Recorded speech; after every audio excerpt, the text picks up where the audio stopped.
I've often found the scale of this question very much depends on the size and scale of the organization. For those embedded within a single investment strategy like infrastructure, private equity, real assets, I often find I get questions that I get comments that lead to questions like, we've built our business on the backbone of spreadsheets and letting our businesses and their functions choose technology to best suit their needs. And now are finding that they've hit a critical inflection point where all working in a single data source is incredibly important. And so this often leads to a burning question that CIOs or COOs get to, which is, how should I think about getting to a single data source? Is it a myth or a possibility to even get to one source of truth? And they often really, really struggle with that, and sometimes going to consultants or sometimes going internal and saying, help me think about this. And they struggle with where to start. For much larger managers, I find the question is just much bigger, which is it follows the same underlying source in question, which is, can I get to a single source? But it's a much broader question, which is, they may have a public and a private markets business, or within their private market business, it may be much bigger, where they're realizing the importance of having all their businesses kind of operate from debt and equity across infrastructure and real assets, and maybe even hedge, to get in one place, because their investor relations team or their fundraising team still needs that source of truth. So combined, I would say that I'm finding companies now really focused on getting the most from their data and on prioritizing their journeys to sort out what their data strategies are, to really get to the place where they feel confident that they can get to all the necessary data they need, from how it's ingested, how it's managed, how it's measured, reported on, and even stress tested.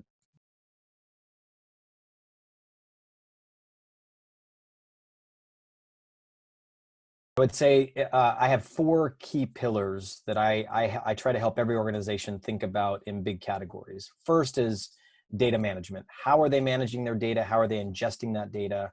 And to really think about that critically. Second is how their workflows are associated with that data. So how are they today normalizing that data? How are they making decisions around that data?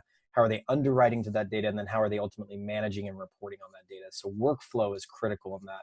And if you get those two right, the other core pillars for sure is analysis and analytics. How you analyze that data at real time, at scale, because in this market environment and in market environments to come, the analysis associated with that data is going to be critical, as close to real time as possible. And then how you report on that data is the fourth one. So reporting on that data to us is also critical. So having those four pillars all in a single solution, we think is critical for this modern investment manager. And we think that like being able to do that at scale is incredibly important.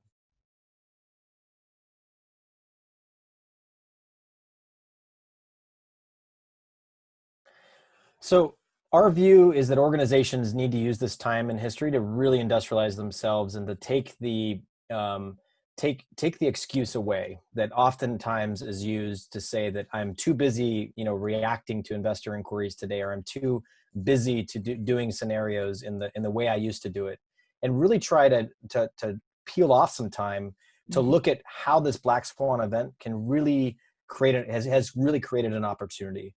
And so what we've said to organizations is that we don't think that there's been a better time in our history to drive innovation and investment. And by taking action now on data strategies and thinking more holistically across the pillars we suggested, and being and also being critically outcome focused, we really think there's great potential to create differentiated competitive advantage now. And so my advice, number one advice more than anything else, is get started.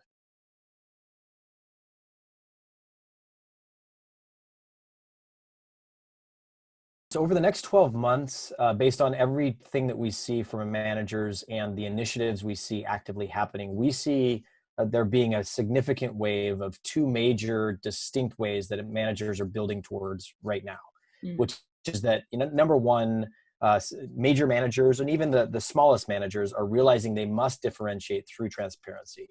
And they're building solutions to drive, really to a new standard where they can proactively let investors know of the key risks in disclosures, through transparency of communications that really prevent them from being reactive and being much more proactive in everything that's happening in their business. And so what stress tests they're doing and what risks are associated with, like, the portfolios, the assets, the funds that they have, critically important to be transparent now.